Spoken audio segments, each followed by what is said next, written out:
President Donald Trump is dismissing the idea of Houthi rebels in Yemen retaliating against the U.S. for recent strikes.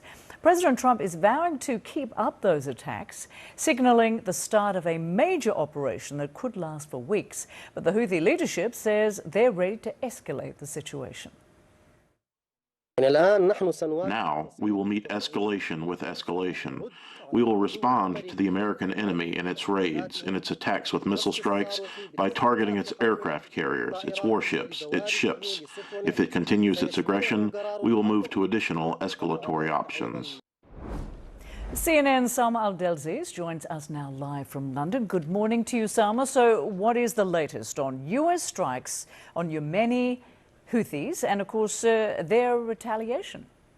Of course, Rosemary, and as you mentioned there, this is the beginning of what is a major operation by the United States. President Donald Trump had been looking at doing this for weeks, but the order, of course, only coming through this weekend once the U.S. had the intelligence that it needs to carry out these strikes. I want you to hear directly from the country's national security advisor about these strikes. Go ahead. All options are always on the table with the president, but Iran needs to hear him loud and clear.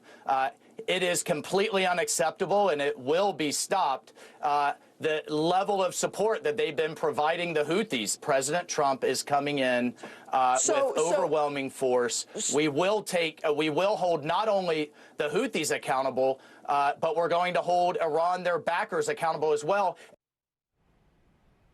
So if you're asking why is the U.S. carrying out airstrikes against Houthi rebels, there is your answer right there, Rosemary. This is an Iranian-backed group based in northern Yemen. It has, since 2023, attacked nearly 100 ships and vessels using drones and missiles. It's made that portion of the Red Sea, that very crucial shipping route, shipping lane, extremely dangerous. And that's why President Trump says that he is attacking the Houthis. He says his interest is to protect American interests. He says his interests are naval freedom on the high seas. He's also criticized President Biden because you have to remember this is a continuation in some ways of a policy. President Biden had also carried out strikes against the Houthis, but President Trump has described President Biden's responses as weak, indicating that we're looking at a much larger operation.